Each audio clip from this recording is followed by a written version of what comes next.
வாத்தியாரு திங்கக்கிழமை ஆனா போக மாட்டார் பள்ளிக்கூடம்.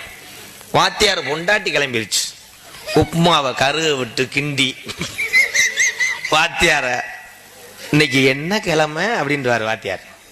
ஹலோ திங்கக்கிழமை, நான் பள்ளிக்கூடம் போக மாட்டேன் வாத்தியார், போக மாட்டேன்.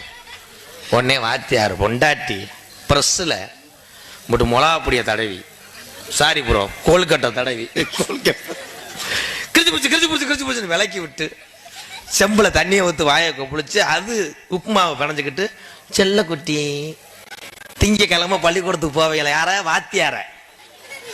போயிருவீங்களா? 5 நாள் தானா, அப்புறம் சனி ஞாயிறு லீவா? வாத்தியார் அடம் பிடிக்கிறான், நான் போக மாட்டேன். பயல ஊரா ஒண்ணு சேர்ந்து என்னை அடிக்கிறாங்க, இவங்க கிளம்பிட்டாங்க. அதனால முதல்ல வாத்தியாரு நேரு வழியா கேட்ட கம்பி கேட்ட திறந்து ஸ்கூலுக்கு போவாரு, எல்லாரும் எந்திரிப்பாங்க, குட் மார்னிங் சார். இப்ப வாத்தியார் அப்படி கிடையாது, செவத்துல குதிக்கிறாரு. இவங்க போன நேரு வழியில எது நெருஞ்ச முள்ள பதைச்சு வச்சிருப்பாங்க. நீங்க எல்லாம் இருக்கீங்களே, வாத்தியார் வந்த உடனே காலையில நீங்க பள்ளிக்கூடத்துக்கு போன உடனே வாத்தியார் வர்றாருன்னா, வணக்கம் சார், குட் மார்னிங் சார். வாத்தியார் சொல்லுவார், மாணவ செல்வங்களை உங்களுக்கு நான் பாடம் எடுக்க போறேன், தைரியமா எடுங்க.